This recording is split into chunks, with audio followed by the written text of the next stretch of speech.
Olá! Vai começar mais um episódio do podcast Papo de Veterinária. Eu sou Thaís Rocha e uma vez por semana eu converso com profissionais da medicina veterinária sobre trajetória e escolhas que moldaram sua carreira. Esse papo foi gravado pela plataforma Zoom em 24 de novembro de 2021 e a entrevista completa está no canal youtube.com/papo de veterinária.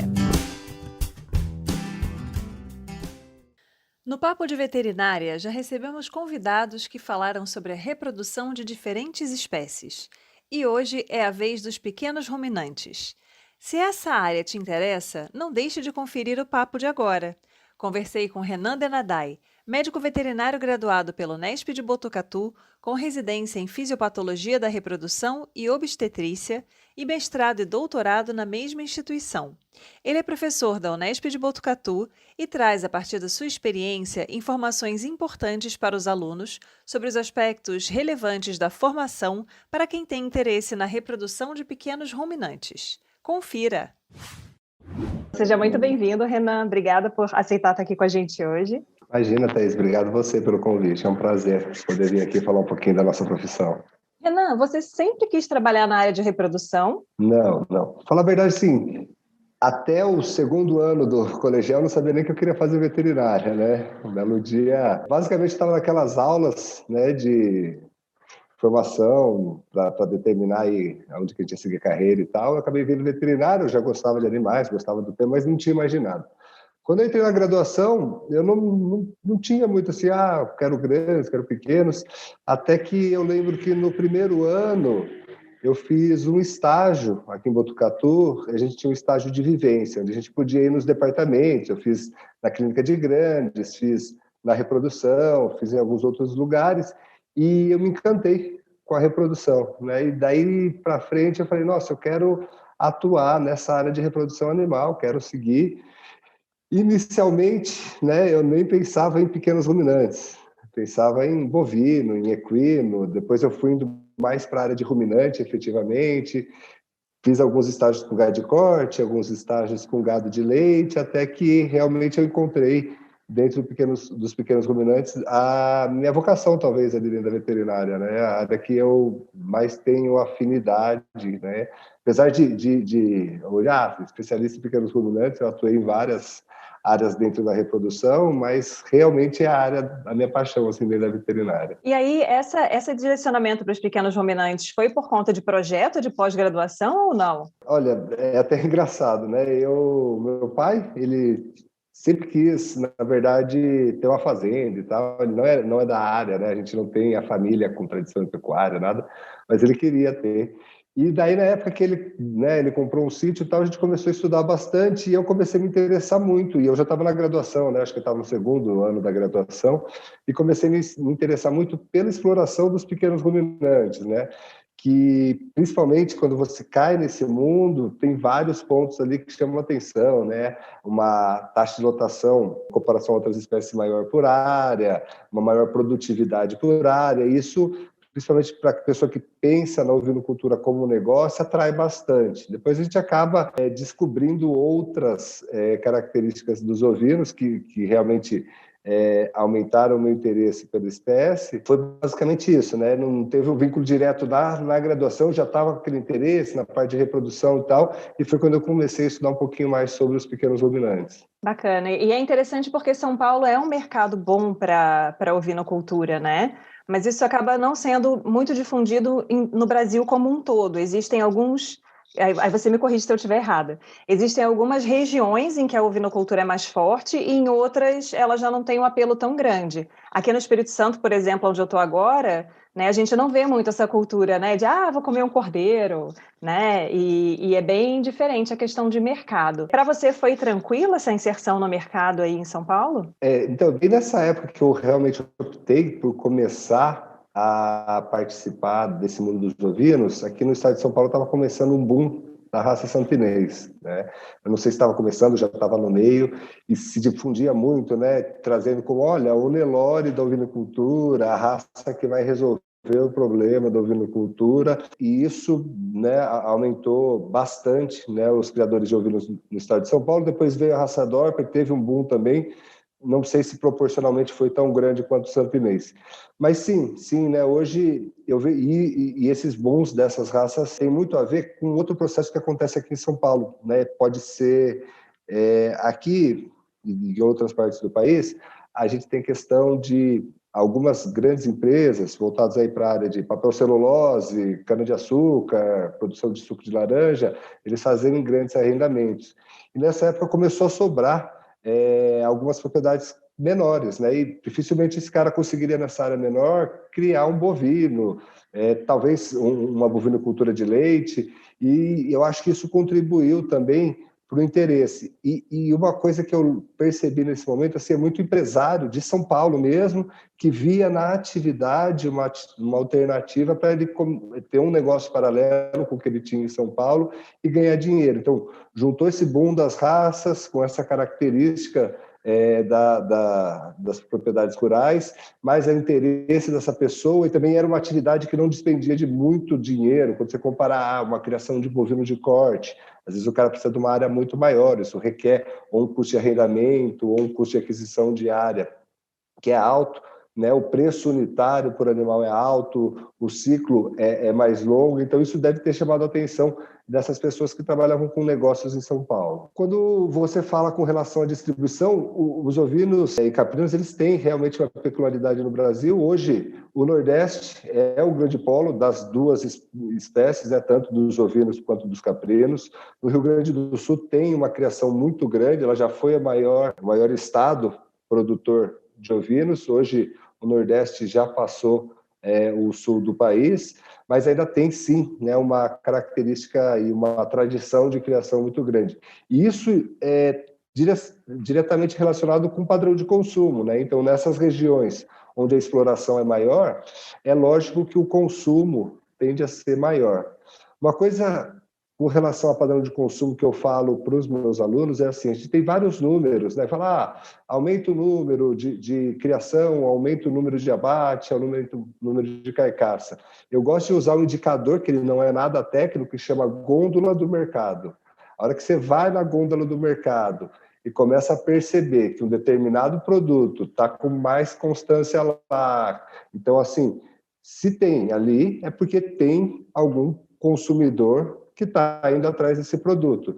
E eu tenho percebido aqui, Botucatu, né, eu não posso falar pelo estado como um todo, muito menos pelo país, mas que sim, tem aumentado relativamente a frequência nos mercados e nos açougues, peças, ou pelo menos parte da gôndola ali, com peças principalmente de ovinos, né? O caprino tem o sentido no estado, uma tendência ao aumento para o caprino de corte, mas eu não vi esse reflexo ainda no mercado. Talvez São Paulo, capital, tenha um pouquinho mais com relação a isso. E aí, Renan, você acredita que dentro de uma atuação a campo, né? Porque você tem as duas experiências e acho que é bacana a gente comentar sobre as duas áreas, assim, mas existem muitos alunos que têm muito interesse no trabalho a campo.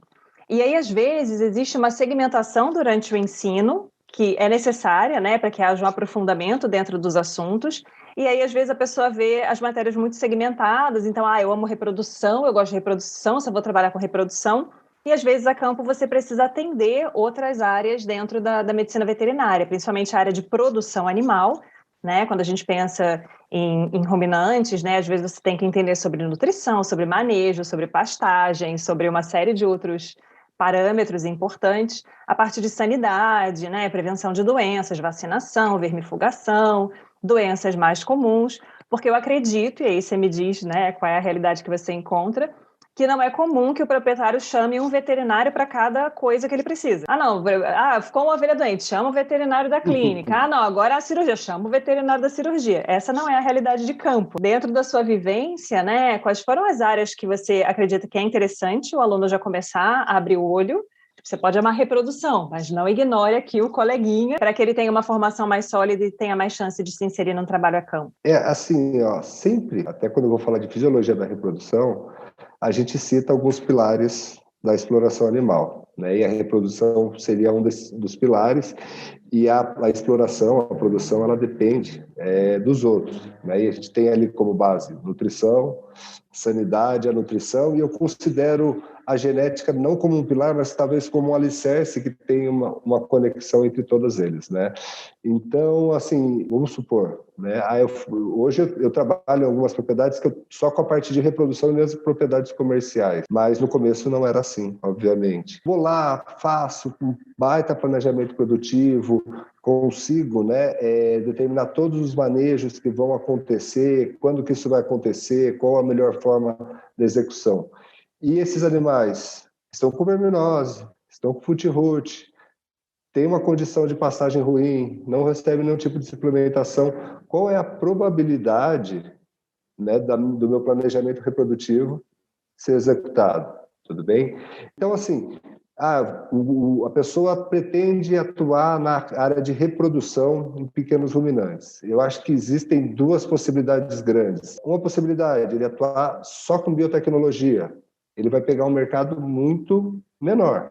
Hoje, propriedades que fazem inseminação artificial, transferência de embrião, produção in vitro de embrião, aumentam gradativamente, mas ainda elas correspondem a um número muito pequeno de propriedades. São aquelas propriedades tidas como exploração de elite, cabanhas, e acaba sendo um mercado mais turbulento, com mais concorrência. Eu, particularmente, gosto muito da produção, da ponta final do produtor que vai entregar ao mercado. Inclusive, eu acredito que a cabanha ali, ela tem que fornecer um material genético que vai agregar para esse produtor. Para trabalhar nisso, é impossível trabalhar só com reprodução, né? Necessariamente assim, eu sou expert em nutrição? Não, mas eu sei o básico. Eu precisar formular uma dieta, eu vou entrar numa tabela no Excel, que eu fiz há uns 10 anos atrás, vou pegar, né, as tabelas ali de nutrientes, vou colocar ali e vou conseguir. Vai ser a melhor nutrição do mundo? Não, vai ser uma nutrição básica, mas eu pelo menos tenho ciência do que eu estou fazendo.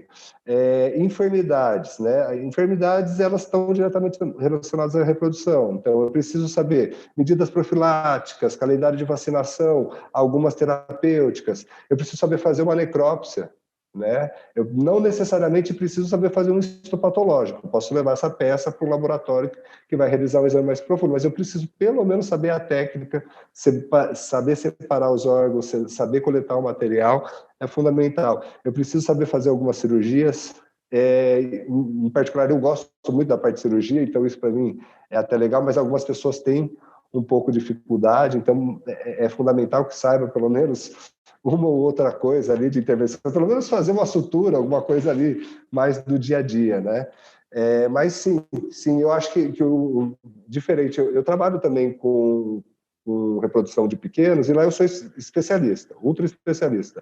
Se vier um cachorro heliquiose, eu vou encaminhar para outra pessoa, não que eu não saiba tratar, né? Mas não vou. Agora, a campo não tem isso, a campo está você lá, como técnico daquela propriedade, você vai ter que sim atuar em várias áreas para poder realmente prestar o serviço e ter resultado no principal, que talvez seja a reprodução nesse caso. E aí, no caso dos pequenos ruminantes, a rotina básica da reprodução, né? Aquela que realmente assim suga a vida do veterinário durante uma época do ano, tem uma sazonalidade ou existem lugares em que isso é mais distribuído ao longo do ano? Depende muito assim do sistema de exploração e da raça, né? A gente sabe que tanto a ovelha quanto a cabra, elas são poliéstricas estacionais, né? Ou seja, elas têm um período do ano que, por tendência, tem inatividade reprodutiva. Porém, se a gente pegar, eu falei aqui do Dorper e do Santinês, são raças que são tidas como poliéstricas anuais, então a gente consegue ter atividade ao longo do ano inteiro. Hoje, eu já trabalhei numa propriedade que eles trabalhavam com integração lavoura-pecuária, e para eles, e junto com isso, além da exploração de ovinos, eles tinham exploração de bovinos. Nesse caso, a minha atuação era uma época do ano, porque eles queriam ter uma estação de monta por ano. É lógico que no restante eu fazia controle de verminose, fazia medida profilática, manejo para foot-rot, né? Mas a reprodução mesmo nessa propriedade concentrava no ano. Eu tinha um período que antecedia a estação de monta, um período de estação de monta, depois a gestação, que é um período relativamente tranquilo, e lá no final, no pré-parto e durante a lactação, algumas atividades relacionadas à reprodução. Por outro lado, eu trabalho numa propriedade que é muito grande, chegaram a ter mais de 1.500 cabeças de ovinos. E quando a gente fala estação de monta, concentração de manejo, concentração de parte, uniformidade de lote, só que lá era impossível. Imagina, se eu tivesse 1.500 cordeiros ficando pronto aí no período próximo, eles não iam ter nem para quem vender. Então a gente precisava fragmentar e lá a reprodução acabava acontecendo ao longo do ano inteiro. Então existem modelos diferentes que se encaixam a propriedades diferentes, e aí vai depender muito da sua opção como técnico, do que o mercado consegue absorver, do que o criador ele tem como ambição para a exploração dele. E pensando em termos de formação para inserção no trabalho a campo, você considera que as etapas que você passou, residência, mestrado, doutorado, são interessantes? Existem outros caminhos que são tão bons quanto? Qual é a sua percepção com relação a essa de uma certa maneira, especialização para atuar nessa área a campo? Eu conseguiria atuar saindo direto da graduação? Conseguiria, né? Talvez eu penasse mais, talvez eu tivesse menos habilidade cirúrgica, o raciocínio clínico um pouco pior. Mas, com certeza, um grande diferencial para mim foi a residência. Aqui na residência de reprodução, a gente tem a oportunidade de trabalhar com várias espécies, né? Tanto pequenos animais quanto grandes animais.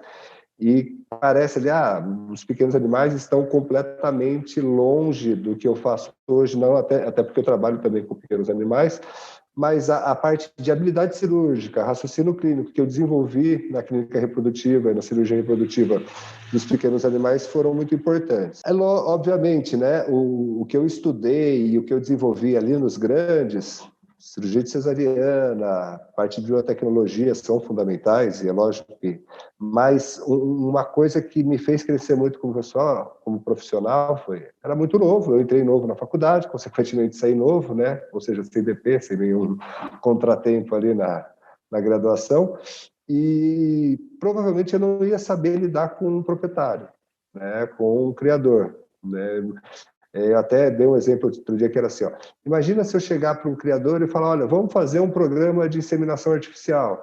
Ele fala, tá, como que vai fazer? Eu falo, vamos pegar aqui 20% do seu rebanho, a gente faz, tal, vai ter esse resultado. E ele voltaria para mim e falaria, mas se é tão bom, por que a gente não faz em 100%? Eu provavelmente nessa hora, se eu fosse um recém-formado, eu ia travar, né? Eu não ia saber explicar para ele.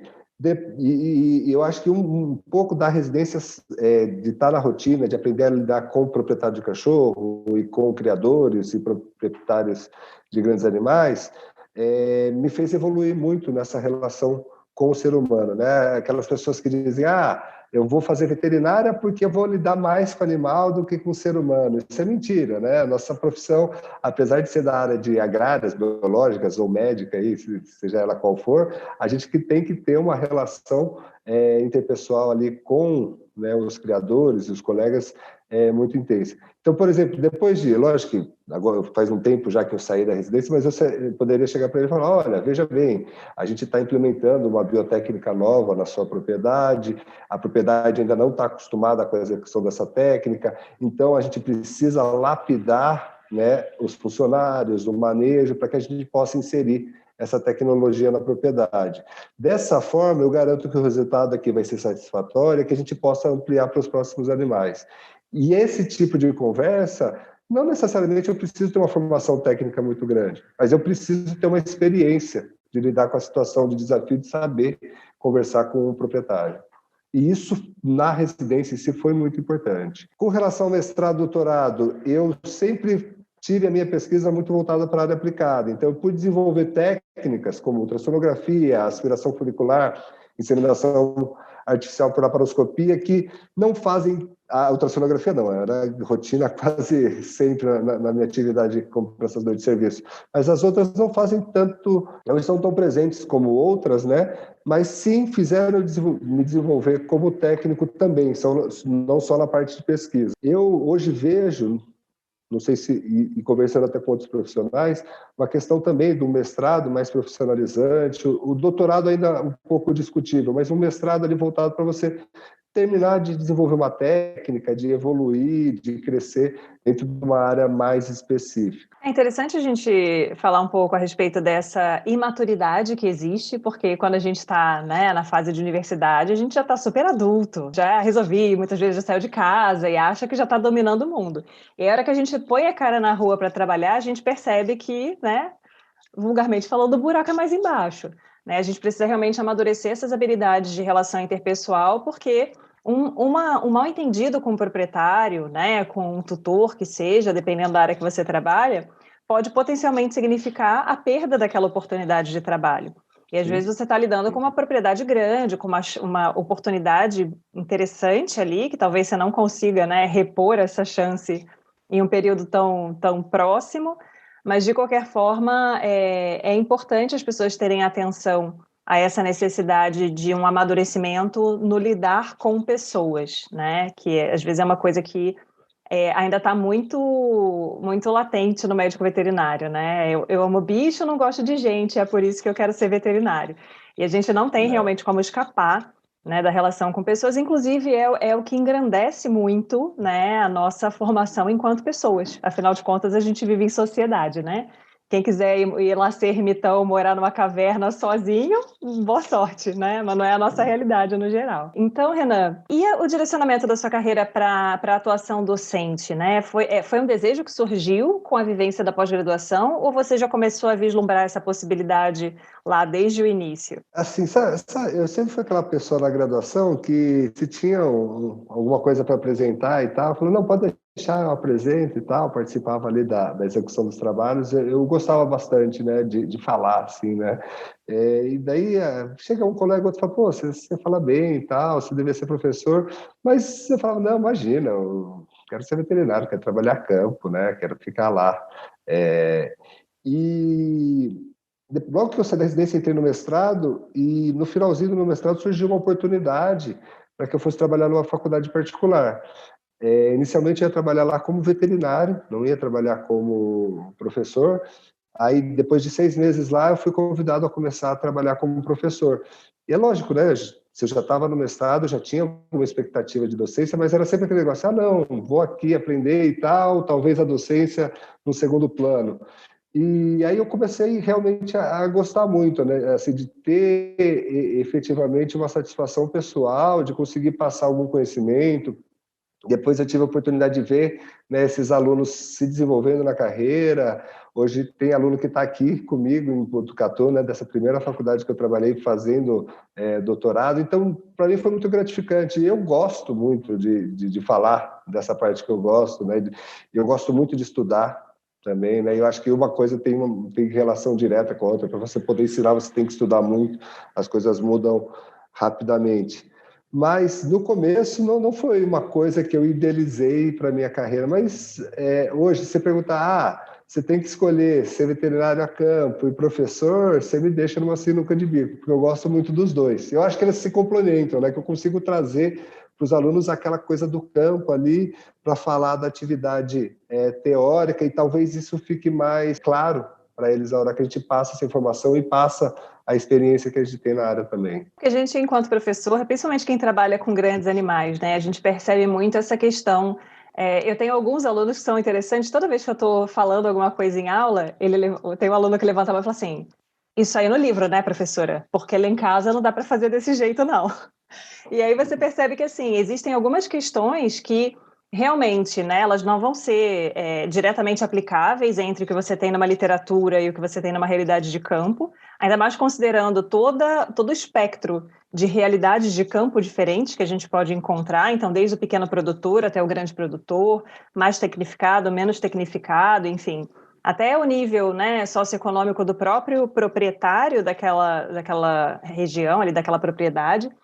Então, a gente sabe que existem muitos desafios na atuação a campo e que é enriquecedor você ter como trazer isso nas suas aulas e dizer isso para os alunos, né? Então, essa vivência de campo realmente é extremamente interessante e agrega muito dentro de uma teoria que, né, a princípio, seria o basicão que está disponível para todo mundo, né? Ter acesso àquela informação. Às vezes eu pensava muito exatamente nisso. Isso aí é coisa teórica, isso não tem nada a ver com a prática.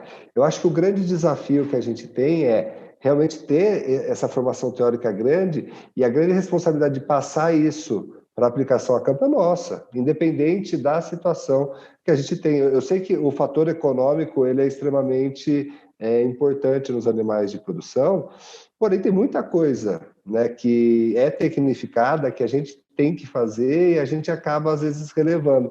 Então, tem essa parte de separar a teoria de prática, mas o responsável por fazer essa comunicação é o técnico, né? Então, ele que tem que pegar aquela teoria e conseguir aplicar de alguma forma a campo ali para solucionar um problema do produtor, né? Senão a gente estava sem evolução nenhuma no agronegócio brasileiro. Exatamente. E você falando agora, eu revi cenas da minha última aula, que foi exatamente essa situação que aconteceu. O aluno me falou, professora, mas isso aí então não é aplicável, né? Ou então, ok, dá para adaptar, mas e se o proprietário não quiser? Falei, se o proprietário não quiser e for muito relutante, provavelmente você não vai querer trabalhar com uma pessoa como essa, que não aceita, né, implementar melhorias dentro de um sistema de produção. Então, lógico que sendo recém-formado e às vezes ainda formando ali, né, a sua clientela, digamos assim, às vezes você não vai ter essa possibilidade no momento inicial. Mas vai chegar um momento da sua carreira, é o que esperamos, que você vai poder virar e demitir o seu cliente, né? Como as pessoas da área comercial às vezes brincam. Então, eventualmente, se o cara é muito relutante e não quer aceitar, meu amor, falou, valeu, né? Contrate outro técnico, porque eu não vou também trabalhar nessas condições. Né? A gente tem que ter um Exatamente. pouco dessa possibilidade aí. Em algum momento tem que chegar essa possibilidade, né? Também de dizer não. Falar, olha, a minha conduta é essa, né? Se você não quiser, chama o outro colega. E ó, por experiência, sempre, todas as vezes que eu tentei mudar minha conduta, porque para agradar o jeito de um proprietário, de um criador, seja ela qual for, depois eu me arrependi. Porque se der Nunca errado, isso deu certo. porque se der Dá errado e é o errado e que a gente você fala, espera, a culpa vai continuar sendo sua. Porque ele não te ouviu, ele não exatamente, quis fazer o que você sugeriu e vai dar errado e a culpa vai ser sua. Então, assim, para quê, né? exatamente.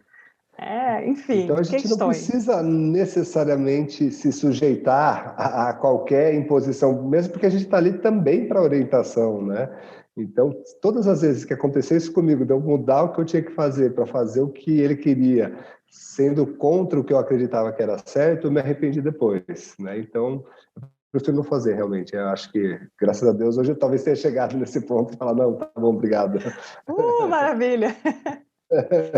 E aí, Renan, pensando nas biotecnologias da reprodução, né? Quais são as técnicas que são aplicáveis pensando em rotina, né? Porque você falou até da questão da sua experiência, inseminação, né, laparoscópica, tal, não é tanto o que a gente faz no dia a dia, mas dentro do que é mais habitual, né? O que seria interessante aí o aluno dar aquela focada? Hoje, assim, se a gente pegar rebanhos de exploração comercial, são muito poucos que acabam utilizando. E tem o fator custo que é muito importante. Se a gente for pegar, por exemplo, uma inseminação por laparoscopia, se eu juntar os gastos de um produtor entre o técnico, né, que vai realizar o procedimento, tratamento hormonal, material de consumo e tal, ele vai ter ali por ovelha um custo entre 50 a 100 reais, dependendo do número de animais, porque aí dilui mais o custo do técnico.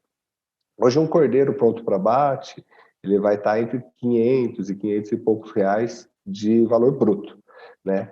Vamos supor que a sua inseminação dê super certo e você tenha 50%, que é um índice de fertilidade relativamente bom numa inseminação. Ou seja, cada cordeiro, a hora que a ovelha parir, nem parir, a hora que ela conceber ali, ele já vai estar custando 20% do valor final dele. Então, nessa situação, é inviável.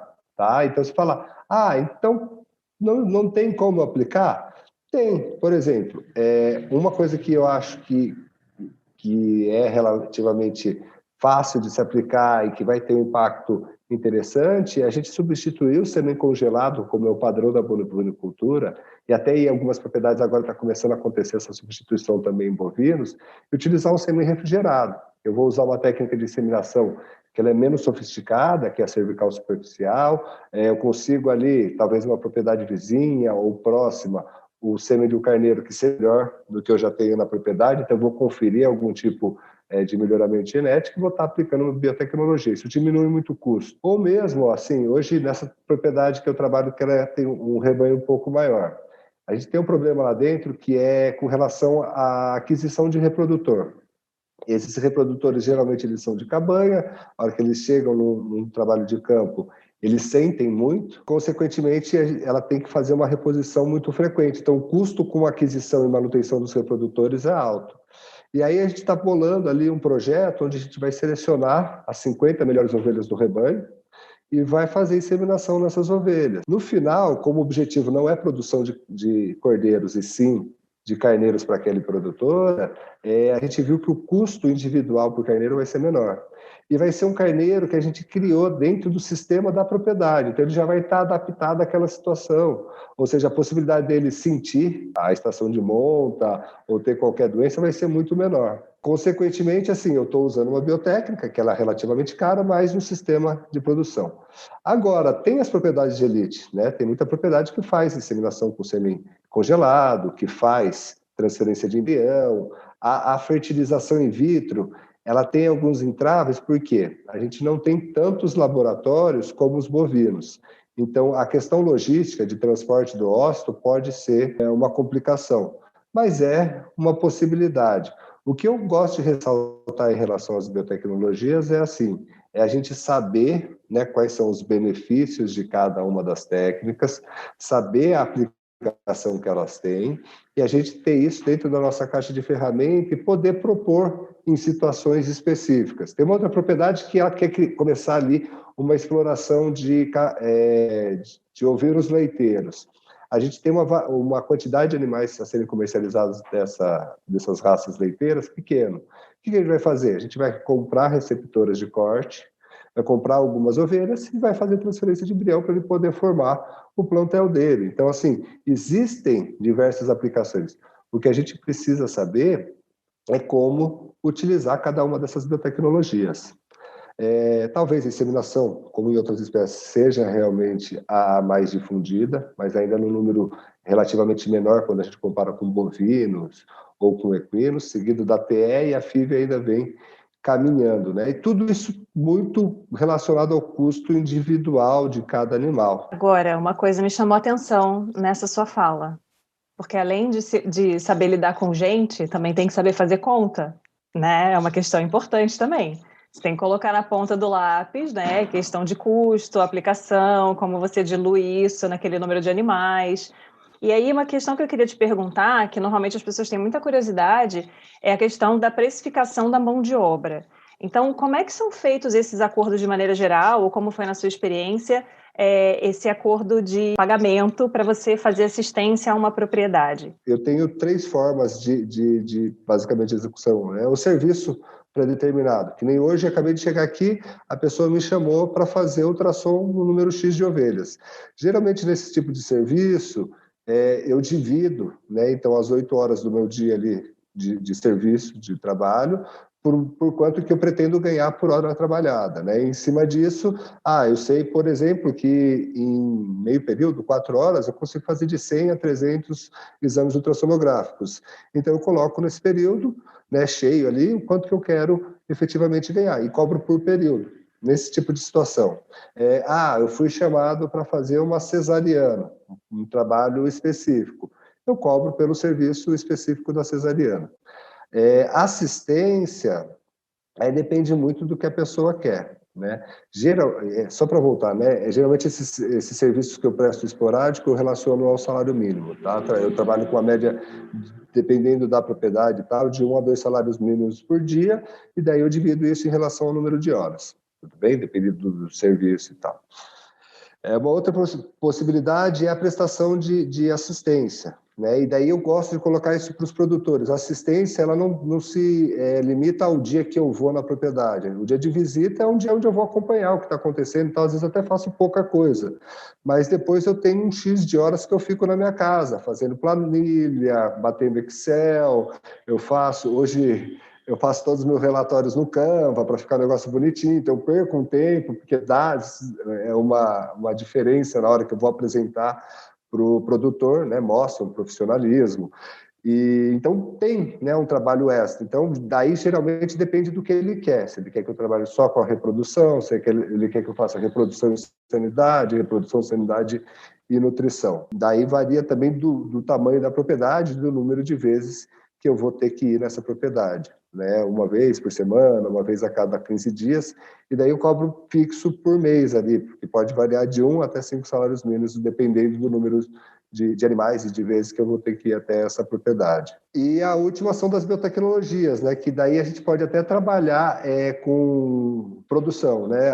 Eu produzi tantos embriões, você me paga tanto. Eu particularmente não gosto muito de trabalhar desse jeito, né? Hoje, por exemplo, na IA eu trabalho também por dia, mais ou menos o mesmo esquema do ultrassom. Agora, na TE e na aspiração folicular para FIV, eu trabalho por valor fixo por fêmea ou aspirada ou feita a laparotomia. Então, eu fiz a avaliação, aquela fêmea respondeu ao protocolo, eu vou fazer a cirurgia para recuperar os embriões, eu cobro aquela cirurgia e depois um X ali para cada receptora de implantação, né? Então, é dessa forma que eu tento me guiar. Agora, o que eu acho que é importante, isso varia muito de região para região, é saber mais ou menos como os outros colegas trabalham nessa região, em relação a custo e método de pagamento. Eu acho que não dá para fugir muito, né? E se você, lógico, for tentar sair disso, você tem que ter algum diferencial, né? Olha, eu faço assim porque eu ofereço isso e isso a mais que as outras pessoas não fazem. Então, agrega valor ao seu serviço. E, de maneira nenhuma, cobrar abaixo do que o mercado faz naquela região, porque eu acho que essa é a forma mais burra que se tem de tentar conseguir cliente, principalmente quando a gente é recém-formado, porque a gente acaba reduzindo o custo médio, o produtor ele vai querer cada vez pagar menos e isso, na verdade, eu acho que é uma bola de neve, né? Você vai estar trabalhando ali, insatisfeito com o que está recebendo, provavelmente seu serviço não vai ser tão bom porque você está insatisfeito, e daí cada vez vai piorando mais a situação. Com certeza, é uma questão recorrente, né? Essa do recém-formado entrando no mercado e às vezes querendo ganhar no preço a possibilidade de conquistar clientela, e com isso ele prejudica todo o mercado, todas as pessoas que já estão estabelecidas vão ter dificuldade em manter o seu preço médio, dificilmente ele vai conseguir aumentar, né, o valor, ele vai conseguir alcançar, não, em curto prazo eu vou alcançar o valor que o cara que já está mais tempo no mercado cobra. Não, isso não vai acontecer. Então, realmente é uma questão importante. E outra, né, a gente também, em geral, na graduação, não aprende a fazer esse tipo de conta. Eu me formei sem saber o quanto uma pessoa cobrava para atendimento a campo. Porque se você não conhece ninguém, se você não fez um estágio próximo com alguém que atenda a campo, eu sempre acabei circulando mais em ambiente universitário, hospital, escola, então a gente tem um preço que não corresponde ao preço de campo, normalmente, e aí você fica realmente sem essa base. E a própria questão de como negociar isso aí e como receber, né? Porque da época que eu pensei em trabalhar campo, ainda era a época do cheque. Hoje em dia já tem outros métodos de receber, né? Mas na época do cheque o negócio era triste. Realmente, o tanto de calote, eu lembro de um ano que eu fiquei pelo menos aí, eu fiz acho que umas 7 cesáreas no ano, não deixei de receber 3, né? Era sempre aquele negócio, olha, você passa ali outro dia para receitar, não sei o quê. Hoje com o Pix fica mais fácil, não dá muito para o cara fugir. Você fala, não, faz na hora aqui para mim e tal, né? Agora, sempre, uma coisa que eu esqueci de falar que eu acho que é importante, assim, aí dependendo do serviço, a parte de material é do proprietário e sempre eu cobro deslocamento à parte. Como eu viajo muito, tem lugar que eu trabalho que é 250 quilômetros, tem lugar que é 50. E daí eu não acho justo eu embutir isso no meu preço e passar para o produtor. Então, geralmente, eu passo separado e é matemática, não tem como. Matemática, para a gente poder ganhar, a gente tem que receber mais do que a gente gastou para poder fazer. E não é o custo que vocês tiveram necessariamente naquele atendimento. Vocês têm que pensar que vocês tiveram no mínimo 5 anos de graduação, às vezes mais 2 anos de residência, e tudo isso tem um custo por trás de formação também. É difícil, obviamente, a gente metrificar, né, qual que foi esse custo, mas a gente tem que saber valorizar o nosso serviço. Sim, tem outras questões também que às vezes as pessoas não pensam, né? Até essa cobrança da quilometragem. Você não vai cobrar só o combustível, você está gastando pneu, você está desgastando o seu veículo, né? Às vezes até produto de consumo, né? Para fazer uma reposição. Às vezes você vai cobrar lá um adicional pequeno em cima do valor que você pagou, mas para você comprar novamente esse produto, o preço já aumentou muito. Então, o que você recebe pelo produto que você gastou, você não consegue comprar outro. E aí tem que pensar em tudo isso, né? Tem que estar bem atualizado com relação ao preço dos equipamentos e do material de consumo no mercado também. Por exemplo, na parte de biotecnologia, eu tenho um ultrassom, eu tenho um laparoscópio, eu tenho a bomba de aspiração, que são equipamentos caros, tem a lupa, o microscópio.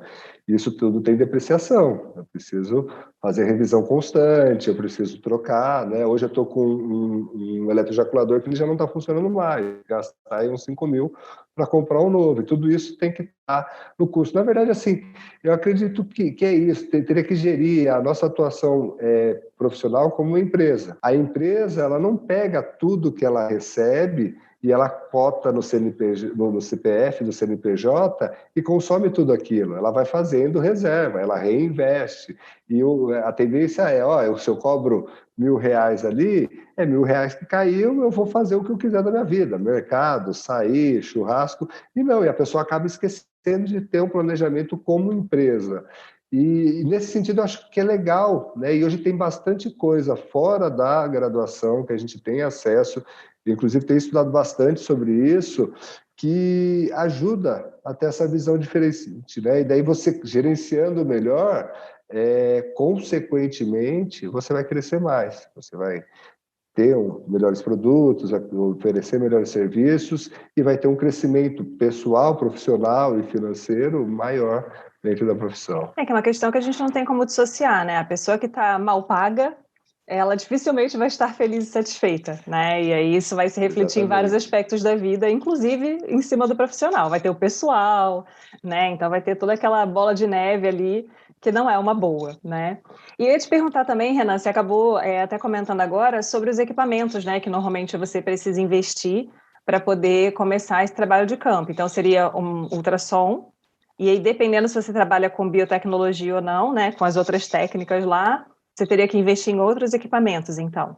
Assim, no primeiro momento, se a pessoa quiser trabalhar com assistência, ela tiver algum tipo de bagagem que ela adquiriu durante a graduação, basicamente ela vai precisar de um carro, que ela vai conseguir ir na propriedade. Tem muita coisa que a gente faz ainda na propriedade e que o pessoal acha que não é biotecnologia, mas, por exemplo, só de eu ir lá e estabelecer o que vai acontecer na estação de monta, o que vai acontecer antes e o que vai acontecer depois, para a gente parece que é uma coisa totalmente corriqueira, mas para o produtor, às vezes, isso é uma novidade, isso muda o planejamento da propriedade. Então, ele precisa de conhecimento e um carro, né? Dificilmente vai conseguir atuar a campo sem o carro. Eu acredito que o segundo equipamento, que é interessante, porque ele vai ser um recurso também que vai ajudar no planejamento, é o ultrassom. Você imagina o ultrassom só como uma ferramenta para eu saber, no caso da reprodução, se está gestante ou não, mas ele é uma ferramenta de planejamento, né? Imagina se eu coloco 100 ovelhas na estação de monta, eu tenho 90 ovelhas que estão gestantes e elas vão parir daqui X meses, o produtor já sabe que ele vai precisar comprar X de vacina para raiva, X de vacina para clostridiose, ele vai precisar investir tanto em milho e soja e outros insumos para fazer uma dieta de creep feed. Ele sabe também o que ele vai ter de receita. Então, ajuda no planejamento. No caso dos pequenos ruminantes, ela pode servir para determinar a idade gestacional, por exemplo. Eu fiz uma vez uma conta, de novo, né? Veterinário fazendo conta, mas que era basicamente assim: a gente fazia uma estação de monta, a estação de monta durava 45 dias. Lá no pré-parto, 30 dias antes, iniciava uma dieta diferente. Só que vamos imaginar, desses 45 dias da estação de monta, nem todas as ovelhas emprenhavam no começo, elas emprenhavam distribuídas ao longo da estação. A hora que começava a suplementação, se eu não sei a idade gestacional, todas as ovelhas começavam a ingerir concentrado no mesmo tempo. Algumas iam ingerir 30 dias, que era o esperado, mas algumas iam ingerir todos os 30 dias e mais um período. Ou seja, se a gente soubesse a idade gestacional e elas entrassem de maneira escalonada nessa suplementação, a gente economizava quase 60% no concentrado, né? Então, eu usei o ultrassom, que é uma ferramenta que eu não dissocio de uma biotecnologia da reprodução.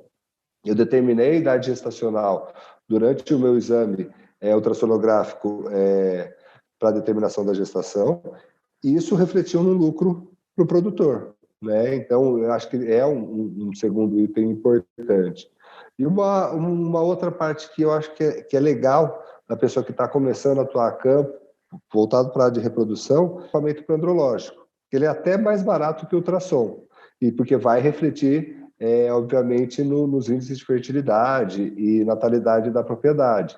Basicamente, um microscópio, material lá, placa, lâmina, lamínula, os corantes, meio diluente e talvez uma vagina artificial e um eletroejaculador. Já é um custo, talvez se somar tudo, chegue a 2/3 ali do ultrassom que está custando hoje. Mas esse kit básico, para ele começar a prestar assistência. Obviamente, se ele for trabalhar com laparoscopia, ele vai comprar um aparelho que é muito mais caro, né? Se ele for trabalhar com aspiração de folicular, ele vai precisar de um laparoscópio e mais uma bomba de aspiração.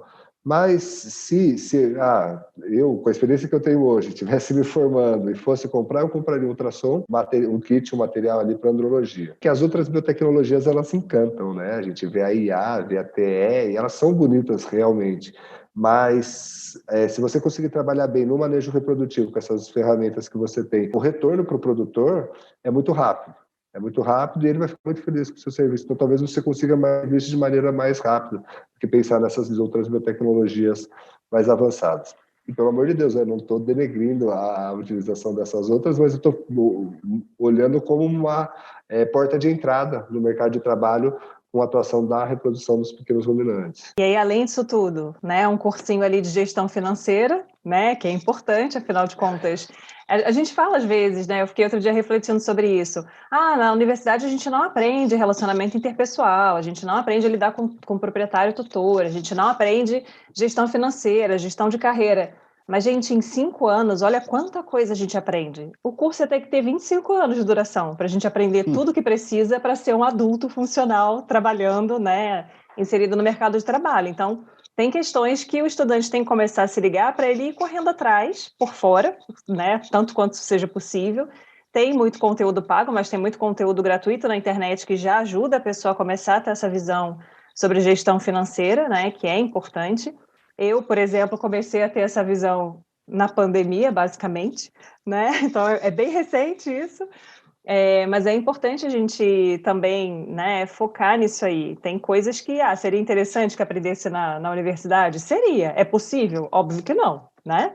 Vai tirar qual disciplina? Vai tirar a clínica de grandes animais para aprender gestão financeira? Eu não sou a favor disso, não. Mas hoje eu estou estudando um tema assim, né, que é para fazer hedge no mercado financeiro, trabalhando com opção de gado no mercado futuro para produção na variação da arroba.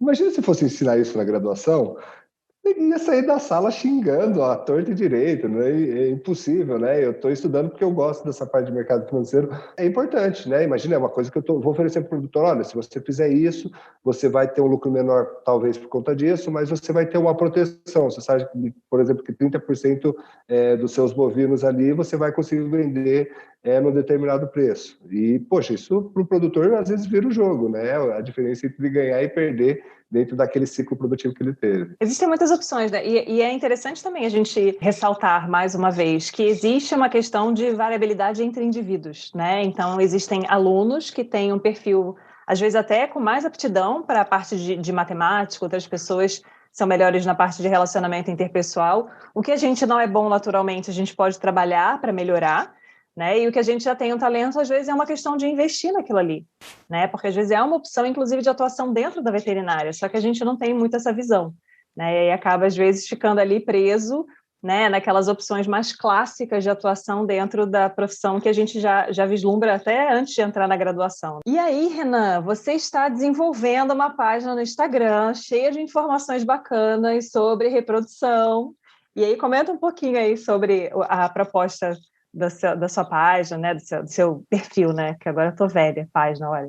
Foi engraçado, né, eu fui começar esse perfil, eu estava conversando com os residentes e hoje todos eles, lógico, né, são mais antenados aí para essa parte do que eu, basicamente, e eu ficava falando, vou montar um canal no Instagram lá, eles falam, não, professor, canal é no YouTube, lá no Instagram é perfil, não é canal, não sei o quê, mas talvez, né, eu, até antes da pandemia, eu já tinha enxergado essa questão do mundo digital, mas muito mais voltado assim, ó, quem que é o Renan, o que ele faz e como ele pode ajudar você na sua propriedade. Então, vendendo realmente o meu serviço. Eu participava de uns grupos no Facebook mesmo, e daí eu respondia bastante coisa de produtor. Eu via que era produtor bem simples, que tinha poucas cabeças, eu falava, cara, não faz o mesmo sentido, eu posso ajudar aqui, né, essas pessoas. Daí depois veio a pandemia e tal, eu até fiquei um tempo putz, até logo que começou a pandemia, eu estourei o ligamento do joelho, então já não estava podendo trabalhar por causa da pandemia, não podia trabalhar,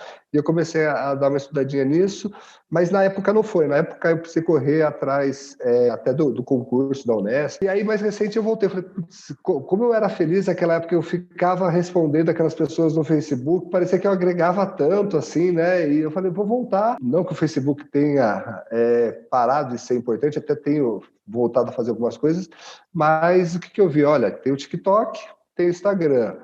Eu acho que talvez para eu me inserir no TikTok seja mais difícil, né? E talvez o Instagram é um pouco mais fácil. E daí eu comecei a testar, né? Soltar alguns conteúdos ali relacionados.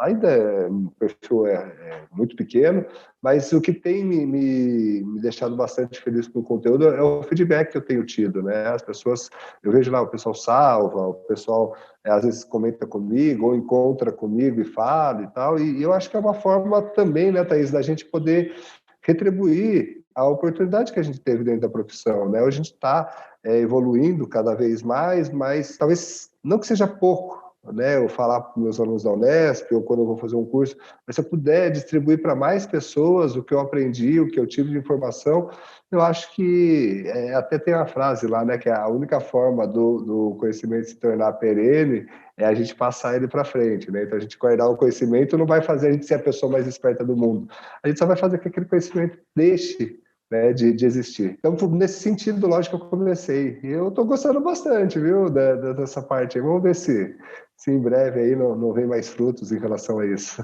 É bacana porque, assim, a gente vê, né, esse crescimento bem acentuado de rede social, né, e eu não sei se é porque, no meu caso, eu comecei a olhar mais para isso por conta da pandemia, ou se realmente houve um boom, né, e um grande número de perfis surgindo, mas a gente percebe também, enquanto professores, que tem muita informação errada, que não querendo puxar a sardinha, mas puxando a sardinha, afinal de contas a gente estuda muito, a gente acaba tendo mais critério para divulgar a informação, às vezes, né, com um caráter mais técnico, às vezes com um caráter um pouco mais acessível, dependendo do público que a gente quer alcançar, mas a gente tem um filtro, né, de uma prática, de uma vivência, que às vezes um aluno, né, por mais bem intencionado que esteja, ele às vezes não tem esse filtro. Importante as pessoas terem atenção ao tipo de informação que elas estão consumindo e absorvendo, porque às vezes pode ser muito colorido, muito legal e muito animado, pode ser uma dancinha no TikTok, mas pode ser que aquela informação ali, né, não seja considerada tecnicamente correta.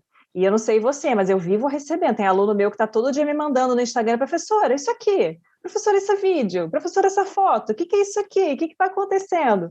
E aí a gente vê que existe uma carência até de uma contextualização daquela informação, né? E, assim, eu particularmente, sempre que eu vou fazer um post ali, mesmo já sendo uma coisa que é da minha expertise, eu acabo indo atrás, abrindo um livro de novo, abrindo o paper, confirmando se aquela informação que eu vou colocar aí ainda se sustenta, né? Se é realmente aquilo que eu estou querendo colocar. E eu acho que o grande problema, assim, a internet ela deu acesso a muitas pessoas, né? Você não tem barreira de entrada. Hoje, se eu quiser, eu crio mais um perfil no meu Instagram e eu posso falar, por exemplo, sobre engenharia de motor de foguete aeroespacial. Eu sei alguma coisa sobre isso? Não, né? A tendência é que eu fale besteira. Mas como também não tem barreira de entrada, então acaba tendo alguns conteúdos que a gente tem que tomar cuidado na hora de ter aquilo lá como verdade absoluta. A orientação é a seguinte, é checar a informação, né? Não ter aquilo. Então, se você tem um docente ali por trás, se você tem algum tipo de mentor, ou mesmo se você tem acesso ao material técnico, checa aquela informação, né? Se necessariamente aquela pessoa que está se posicionando como autoridade realmente, né, pode falar sobre aquele assunto, ou se naquele assunto específico ela realmente está tendo a opinião ou a informação correta. Você gostaria de deixar alguma mensagem, assim, de otimismo e animação para os estudantes sobre a atuação na área que você milita dentro da veterinária? Olha, primeiro, eu gosto de falar isso, tá? Que é uma das coisas que me deixa mais bravo, né? Que eu ouvi durante algumas vezes dentro da formação e na carreira. Ah, mas veterinário, você não vai ganhar dinheiro fazendo veterinária, você pobre. Cara, isso é o pensamento mais... Qualquer coisa que você não faça bem feito, que você não se dedique, que às vezes trabalhe 18 horas por dia, você não vai ganhar dinheiro, não, né? Não tem essa desconexão. Então, a profissão é linda, ela tem muitas oportunidades, né? Eu, em diversas vezes na minha vida, precisei ir um pouquinho mais para uma área, um pouquinho mais para outra área, mas eu sempre consegui trabalhar dentro da veterinária. Então, tudo que eu tenho, não que seja muita coisa, eu me imagino hoje numa curva de crescimento ainda bastante exponencial, muito longe de chegar perto do pico, ou pelo menos do platô, né? Não sei se tem um pico dentro da profissão, mas eu tenho por conta da veterinária, né? Então, quando eu ouço essas pessoas falando isso, me deixa bastante triste, bastante bravo, na verdade. Então, é uma profissão que tem, né, essa possibilidade de vocês atuarem em várias áreas. Com relação às pessoas que estão cursando, não se especializem de maneira precoce. Eu acho que eu tenho esse sentimento, talvez tenha muito a ver com o que a gente começou a conversar especificamente na minha área da atuação a campo. Então, se a pessoa for ultra especialista, ela faz aspiração de célula espermática do túbulo seminífero do testículo esquerdo. Cara, não adianta, né? A profissão, você tem que ter uma formação generalista, até porque a gente não sabe qual que vai ser o mercado, né? Então, às vezes vai para pequenos, às vezes vai para grandes, às vezes vai para inspeção. Então, eu acredito que se especializar antes da hora é você deixar de ter oportunidade no futuro. E, lógico, deixar boa sorte a todos os colegas aí, ou futuros veterinários, ou veterinários que estão atuando na profissão. Novamente, como eu já disse, é uma profissão muito linda que vai trazer muitos frutos para quem entrar nela, mas, como tudo na vida, requer, né, empenho, dedicação e esforço, inclusive físico, né, na atuação a campo. Hoje eu tenho problema no ombro, tenho problema no cotovelo, tudo por conta da atuação a campo. Então, se prepara lá, faz academia e tal, mas que é fundamental que vocês se desenvolvam aí dentro da profissão como um todo. Isso aí, agora você comentando, eu lembrei que quando eu conversei com o Marcelo Menezes, que trabalha com reprodução de bovinos, eu falei, e atividade física? Tem que fazer, né? Porque todo veterinário que eu conheço que trabalha com reprodução tem problema de coluna, de joelho, de ombro, de cotovelo.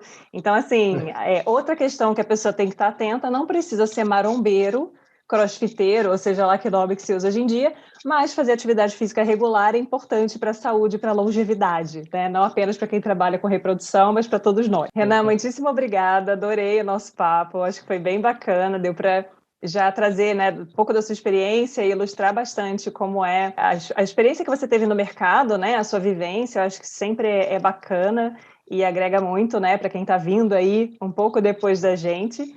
Então, mais uma vez, muito obrigada pela sua participação. Thaís, muito obrigado novamente pelo convite. Mas também gostei muito da conversa, acho que foi muito bacana. E aproveitar, né, que já está no final, fazer um merchanzinho, né? Quem puder, claro! Segue lá, né, no @dena.bio, Dena de Denadai, meu sobrenome, bio de biotecnologia. E aí, estou querendo aumentar cada vez mais as postagens por lá, falando especialmente de reprodução dos pequenos ruminantes.